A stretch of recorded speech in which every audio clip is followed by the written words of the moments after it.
27 अगस्त 2003 श्रीनगर। भारत के प्रधानमंत्री अटल बिहारी वाजपेयी उस वक्त घाटी के दौरे पर थे। चप्पे चप्पे पर सुरक्षा के घेरे थे। हर गली, हर मोड़, हर छत पर बंदूकें तनी थीं और उसी भीड़ में एक पतला सा लड़का साइकिल चला रहा था। पारंपरिक कश्मीरी कपड़े, झुकी हुई नजरें, बंद मुट्ठी। बीएसएफ के एक नाके पर उसे रोका गया और जब एक जवान की नजर उसकी बंद मुट्ठी की जकड़न पर पड़ी, उस जवान की सिक्स्थ सेंस ने कुछ कहा। बीएसएफ के जवान ने उसके शर्ट के बटन खोले और पूरी टीम में सन्नाटा पसर गया। छाती से लेकर पेट तक आरडीएक्स और बिजली के तारों का जाल। प्रधानमंत्री उस वक्त सिर्फ 1 किलोमीटर दूर थे। लेकिन यह कहानी उस बम की नहीं है। यह कहानी उस इंसान की है जिसने वो बम भेजा था। एक ऐसा इंसान जिसे भारत के मंत्री कश्मीर का ओसामा कहते थे, जिसका असली नाम था राणा ताहिर नदीम और दुनिया जिसे जानती थी गाजी बाबा के नाम से। यह है उसकी कहानी और उसके अंत की।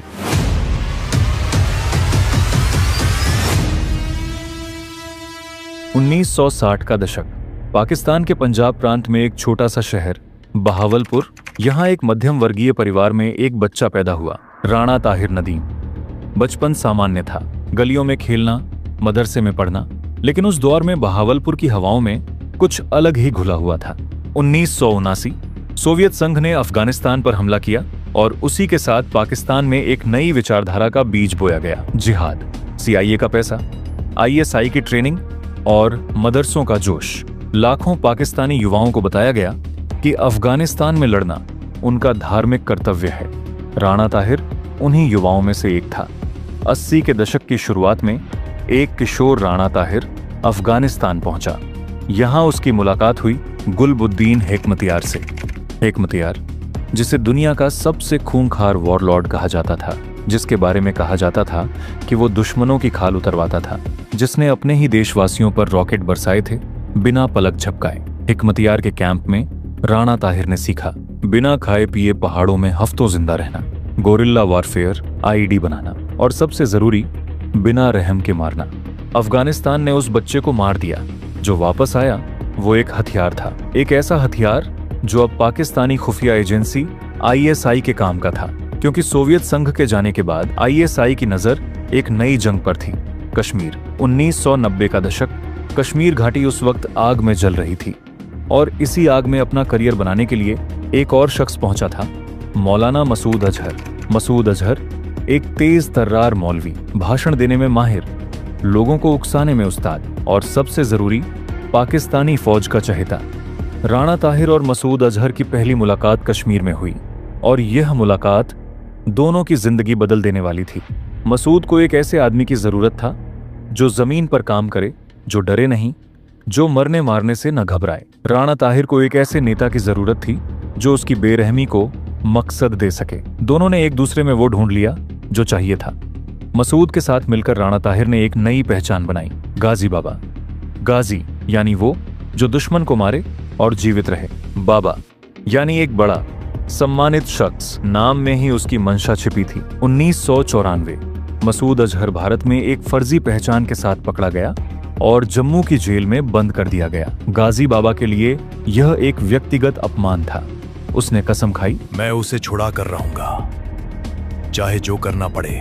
और इसी कसम ने अगले 9 सालों में कश्मीर को खून से रंग दिया। 1994 विदेशी पर्यटकों का अपहरण।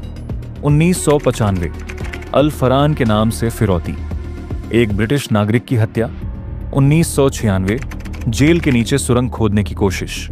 1999 आईसी 814 कंधार हाईजैकिंग।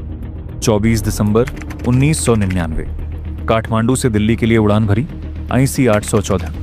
176 यात्री, 15 क्रू मेंबर। उड़ान के कुछ मिनट बाद ही 5 हथियारबंद आतंकियों ने विमान पर कब्जा कर लिया। अमृतसर, लाहौर, दुबई होते हुए विमान पहुंचा अफगानिस्तान के कंधार, जहां उस वक्त तालिबान का राज्य था। 7 दिन, 176 बंधक और भारत सरकार के सामने एक ही मांग, मसूद अजहर को रिहा करो। 7 दिन की खींचतान के बाद भारत सरकार को झुकना पड़ा। तत्कालीन विदेश मंत्री जसवंत सिंह खुद कंधार गए। मसूद अजहर रिहा हुआ और गाजी बाबा ने अपनी कसम पूरी की। लेकिन यह जश्न महंगा पड़ने वाला था भारत को। मसूद ने रिहा होते ही जैश ए मोहम्मद बनाई और गाजी बाबा को दिया कमांडर इन चीफ का खिताब। अब उसके पास था पैसा, हथियार, भर्ती के लिए पाकिस्तानी युवा और आईएसआई का पूरा समर्थन। 2001 जम्मू कश्मीर विधानसभा पर फिदायीन हमला, 38 लोग मारे गए। और फिर 13 दिसंबर 2001 भारतीय संसद पर हमला, 5 आतंकी, संसद के अंदर घुसने की कोशिश, 9 लोग शहीद। अगर वो आतंकी अंदर घुस जाते तो इतिहास कुछ और होता। इन सब हमलों का मास्टरमाइंड गाजी बाबा। भारत में उसके सिर पर 25 लाख रुपए का इनाम था। अमेरिका ने उसे ग्लोबल टेररिस्ट घोषित किया था। लेकिन वो था कहां? कोई नहीं जानता था। यहां रुकना जरूरी है, क्योंकि इतिहास में एक ऐसा पल आया था जब गाजी बाबा को 2001 में ही खत्म किया जा सकता था। जुलाई 2001 भारतीय खुफिया एजेंसियों ने एक ऑन ऑपरेशन प्लान किया। एक ह्यूमन सोर्स, एक गुप्त सूचनादाता गाजी बाबा के इनर सर्कल में था। प्लान सरल था। गाजी बाबा के खाने में नशीला पदार्थ मिलाओ। जब वो बेहोश हो तो टीम उसे उठा ले।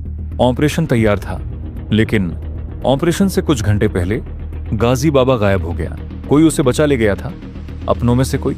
सुरक्षा एजेंसियों के अंदर एक गद्दार था जिसने खबर लीक की। उस एक गद्दारी की कीमत संसद हमले में 9 जवानों की जान से चुकाई गई। इतिहास में कभी कभी एक विश्वासघात हजारों मौतों का कारण बनता है। यह उसी का उदाहरण था। 27 अगस्त 2003 वो सुसाइड बॉम्बर अंसार अब बीएसएफ कमांडेंट एन दुबे के सामने था। दुबे साहब एक अनुभवी अफसर, कश्मीर में दशकों की सेवा। वे जानते थे कि टॉर्चर से सिर्फ झूठ मिलता है। उन्होंने एक अलग रास्ता चुना। उन्होंने अंसार से कहा, तुम जवान हो, फिट हो, तुम्हें मरने के लिए भेजा गया था। उन लोगों ने जो खुद पाकिस्तान में महलों में बैठे हैं। अंसार चुप रहा। क्या ये इंसाफ है? सच बताओ, तुम्हें नई जिंदगी मिलेगी, बीएसएफ में नौकरी और तुम्हारा परिवार सुरक्षित। गाजी बाबा से मेरी हर रोज 2 बार वायरलेस पर बात होती है। सुबह 9:30 बजे, दोपहर 3:30 बजे। पास खड़े वायरलेस ऑपरेटर गंधर्व कुमार, जो सालों से कश्मीर में फ्रीक्वेंसी मॉनिटर कर रहे थे, एक पल के लिए रुक गए। 39 वो नाम उन्होंने पहले सुना था, बहुत बार सुना था। जब भी कोई भारतीय जवान शहीद होता था, जब भी कोई बीएसएफ का काफिला आईडी से उड़ता था, तो उसी फ्रीक्वेंसी पर एक आवाज आती थी, खुशी से ठहाका लगाते हुए, मुर्गा टपका दिया है। वो आवाज 39 की थी, गाजी बाबा की आवाज। अब उनके पास था उसकी आवाज, उसका शेड्यूल, उसके कोड्स। लेकिन अभी भी एक सवाल था, वो है कहां? अंसार का एक और सुराग था, एक बढ़ई, एक कारपेंटर। जैश ए मोहम्मद उसका इस्तेमाल करती थी सीक्रेट चैम्बर्स बनाने के लिए। घरों की दीवारों में छुपे हुए कमरे, बंकर, जहां आतंकवादी छुप सकें, हथियार रख सकें। बीएसएफ ने उस कारपेंटर को ढूंढा। कारपेंटर डरा हुआ था। उसने बताया, जब भी उसे किसी घर में ले जाया जाता था, आंखों पर पट्टी बांध दी जाती थी, रास्ता याद न रहे। लेकिन एक बार, सिर्फ एक बार, शायद गलती से उसे बिना पट्टी के ले जाया गया था। दुबे साहब उसे लेकर श्रीनगर की गलियों में घूमे, घंटों, गली दर गली, मोड़ दर मोड़। और फिर एक जगह पहुंचकर कारपेंटर का हाथ थोड़ा कांपा। नूरबाग, एक 3 मंजिला पुराना घर, बाहर से बिल्कुल सामान्य। कारपेंटर ने धीरे से कहा, यही वो घर है। 30 अगस्त 2003 रात के 3 बजे बीएसएफ की एलीट टीम, जूते तक नहीं, साइलेंट फुटवियर, उस गली में दाखिल हुई। चारों तरफ कॉर्डन, स्नाइपर्स छतों पर, कमांडेंट दुबे खुद सामने। ग्राउंड फ्लोर, महिलाएं और बच्चे साफ। पहली मंजिल खाली, दूसरी मंजिल खाली, तीसरी मंजिल पर एक कमरा, अंधेरा, बीच में एक कालीन और एक बड़ी ड्रेसिंग टेबल आईने के साथ। दुबे साहब का माथा ठनका। यह कमरा, इतना बड़ा घर और सिर्फ यही फर्नीचर? उन्होंने कारपेंटर को ऊपर बुलाया। कहां है, बताओ। कारपेंटर के हाथ कांप रहे थे। उसने धीरे से उस आईने की तरफ इशारा किया। वो कोई साधारण आईना नहीं था। उसके पीछे था एक गुप्त बंकर, जहां सीसीटीवी की स्क्रीन्स थीं, जहां गाजी बाबा बैठकर घर के बाहर की हर हरकत देख रहा था। और अभी वो हमारी पूरी टीम को देख रहा था। कमांडो विनोद चंद्रन ने उस आईने पर लात मारी और एक पल में जहन्नुम खुल गया। AK-47 की गोलियों की बौछार। जवान बलबीर सिंह वहीं उसी पल शहीद हो गए। एक ग्रेनेड, धमाका, एक अफसर का हाथ उड़ गया। कमांडेंट दुबे खुद श्रापनेल से घायल, दायां हाथ सुन्न हो गया। एक साधारण इंसान वहां बैठ जाता। दुबे साहब ने अपने बाएं हाथ से राइफल उठाई। और उस बंकर में 14 राउंड दागे। वो रात एक युद्ध में बदल गई। 10 घंटे, रॉकेट लॉन्चर, दीवारें उड़ी, पूरा नूरबाग गूंज उठा। सुबह की पहली रोशनी में जब धुआं छौंटा, 3 लाशें थीं। नीली शर्ट में जमीन पर एक शख्स पड़ा था। उसके पास से बरामद हुए 20 किलो RDX, सैटेलाइट फोन, कई फर्जी आइडेंटिटी कार्ड। वो शख्स गाजी बाबा था। राणा ताहिर नदीम, घाटी का ओसामा, खत्म हो गया था। कमांडेंट NN दुबे को उनकी अदम्य वीरता के लिए कीर्ति चक्र से सम्मानित किया गया। जवान बलबीर सिंह, जो उस रात शहीद हुए, उनके परिवार को आज भी वो रात याद है। जो अफसर अपना हाथ खो बैठे, उन्होंने कभी शिकायत नहीं की। गाजी बाबा की मौत से जैश-ए-मोहम्मद की ऑपरेशनल कमांड टूट गई। पाकिस्तान में बैठे मसूद अजहर को यकीन नहीं हुआ। उसका सबसे बड़ा हथियार BSF ने उसके ही बिल में घुसकर तबाह कर दिया था। यह कहानी सिर्फ एक ऑपरेशन की नहीं है, यह कहानी है उन गुमनाम हीरोज की जिनके नाम अखबारों की हेडलाइंस में नहीं आते, जो रात के अंधेरे में जाते हैं और कभी कभी वापस नहीं आते, जो मरते हैं ताकि हम चैन से जी सकें।